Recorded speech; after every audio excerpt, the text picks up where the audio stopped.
Bonjour à toutes et à tous, bienvenue dans votre site Maths et Physique en poche. Dans cette séance, je vais aborder avec vous un exercice concernant la dynamique newtonienne, bien sûr pour les étudiants de la deuxième baccalauréat. Donc, voilà, ce sujet est devant vous. Donc, je vais vous lire le sujet. Donc, un skieur de masse M, 70 kg, est tiré suivant une ligne de plus grande pente dans un plan, bien d'un plan incliné par l'intermédiaire d'un câble faisant un angle A bêta avec celui-ci. La tension du câble, voilà, elle est donnée.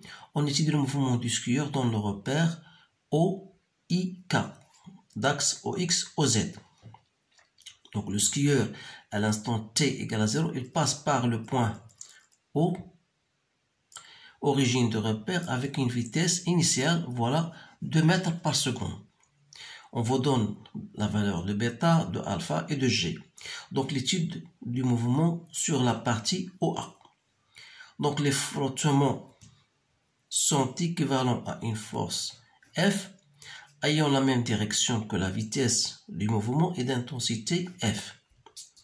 Donc, première question, faire l'inventaire des forces extérieures appliquées sur le skieur et ses accessoires et les représenter sur un schéma sans souci d'échelle.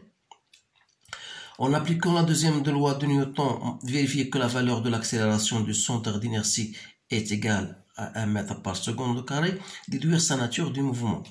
Écrire l'expression temporelle de la vitesse et de l'abscisse, bien sûr, en fonction du temps.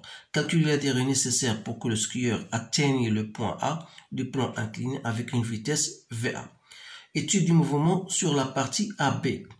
Donc ici, le mouvement sur cette partie AB, voilà, est rectiligne et uniforme. Et l'intensité des forces de frottement, notez cette fois-ci F'. On vous demande de calculer l'intensité F' de la force de frottement. Calculer la distance AB, sachant que la durée pour parcourir AB est delta t égale à 35 secondes. Donc c'est un sujet, bien sûr, très intéressant qui engendre, bien sûr, des questions qui, généralement, vous seront posées le jour de l'examen.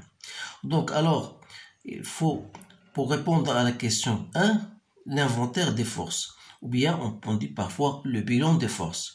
Donc, quelles sont les forces qui sont appliquées sur le skieur? Vous remarquez, bien sûr, il y a son poids. D'abord, il y a l'action du plan incliné qui est égal à R, et vous avez la tension du fil. Donc, il faut noter cela. Donc, on va noter bilan des forces, ou bien question numéro 1.1. Donc, bilan des forces ou bien inventaire des forces. C'est la même chose. Donc, le skieur est soumis à son poids P lié à centre d'inertie. Il est soumis à l'action du plan incliné qui sera noté R, et il y a aussi la tension du câble qui est notée T. Alors, pour représenter ces forces-là, je vais utiliser cette feuille-là pour représenter ces forces-là. Donc, voilà le centre de gravité. Vous allez prendre, bien sûr, une règle. Donc, là, vous savez bien sûr que le vecteur position, elle est perpendiculaire au sol. Donc, vous aurez un angle droit ici. Donc, sans tenir, bien sûr, de compte de l'échelle, vous savez bien sûr que, là, dans le cas, si je considère, voilà, ce repère-là comme étant x, z, voilà x, et voilà z. Donc, si je continue, bien sûr, donc voilà, donc ça, c'est la valeur de alpha. Donc, puisqu'il y a force de frottement, R ne sera pas perpendiculaire, toujours dans le sens contraire au mouvement, donc il sera incliné de cette manière-là. Donc voilà, je représente plus ou moins la réaction R qui aura une tangente une composition RT ou bien F et R normal. Voilà, ça on l'appelle le coefficient l'angle de frottement. Donc ça, ce n'est pas demandé. Donc voilà, reste la tension T, il est déjà, voilà, T. Donc voilà ces trois forces qu'on a bien représentées. Maintenant, en appliquant la loi, deuxième loi de Newton, on vérifie que l'accélération est égale à 1 mètre par seconde au carré. Donc la loi deuxième loi de Newton, on veut dire que la somme des forces appliquées sur le système étudié égale à MA. Alors là, si vous essayez bien sûr de projeter votre relation vectorielle sur l'axe OX, c'est-à-dire OI, alors là, vous aurez P, bien sûr, plus T plus F, ou bien plus R, égale à MA. Donc la projection va nous donner quoi? La projection de P sur l'axe des X, si vous remarquez bien, donc la projection, ça vous donne P de X. Alors P de X est le signe contraire de I, donc ça va vous donner moins P sinus de alpha. Donc aussi, donc c'est moins mg sinus de alpha. T, comment il est? Il est la projection de T sur l'axe des X, ça vous donne voilà Tx, donc c'est T cosinus de bêta. Donc ça, vous devez le savoir. T cosinus de bêta, et F toujours il est de signe contraire à de déplacement, donc il reste MA. Donc de là, je peux tirer la valeur de A comme étant égale à T cosinus de bêta moins F que je divise par M. Il reste quoi? Moins G sinus de alpha. Voilà A. Donc il suffit de faire votre application numérique. Donc vous aurez A égale à T, donc c'est 400, cosinus de 22, moins F c'est 10, sur la masse c'est 70 kg, moins 9,8 sinus de 25. Donc vous allez trouver parfaitement 1,0, donc c'est 1 mètre par seconde au carré. Donc c'est bien vérifié. Ensuite, déduire la nature du mouvement. Donc, vous remarquez bien que l'accélération est une constante. Donc, il s'agit bien d'un mouvement. Il s'agit d'un mouvement uniformément varié. Donc, on va passer à la question 1.3. Écrire l'expression temporelle de la vitesse ainsi que l'abscisse xt. Vous savez bien sûr que la vitesse n'est autre que, voilà, en fonction du temps, c'est A de t plus V0.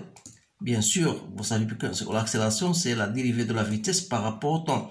Donc, par intégration de cette relation-là, vous trouvez que Vt égale à t plus la vitesse à l'origine du temps. C'est-à-dire que votre vitesse à l'instant t égale à 0. Vous avez A, c'est 1, donc ça vous donne t, plus V0 qui est égal à 2, bien sûr, d'après l'énoncé. Donc, voilà votre relation de la vitesse. Donc, pour x de t, toujours c en général, c'est 1 demi at au carré plus V0t plus x0. Vous devez l'apprendre par cœur. Ici, on a x0 égale à 0. Donc, il reste x de t égale 1 demi a, c'est-à-dire c'est 0,5 t au carré plus 2t. Voilà l'expression de x de t. Maintenant, 1,4. Calculer la durée nécessaire pour que le skieur atteigne le point A du plan incliné à une vitesse VA. Donc voilà, on voudrait que cette vitesse A égale à ça, 10 mètres par seconde. Donc normalement, d'après la définition de l'accélération, vous savez que l'accélération n'est autre que la variation de la vitesse par rapport au temps. C'est-à-dire, si notre mobile ou bien notre skieur part du point O jusqu'au point A. Donc, c'est la vitesse de A moins la vitesse de O sur T en A moins T en O. Donc, on reste toujours, ça c'est delta T.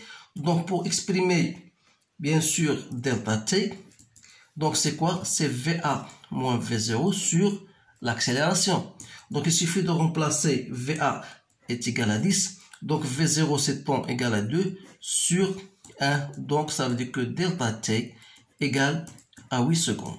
Voilà l'instant, bien la durée nécessaire. Maintenant, on va passer à 2.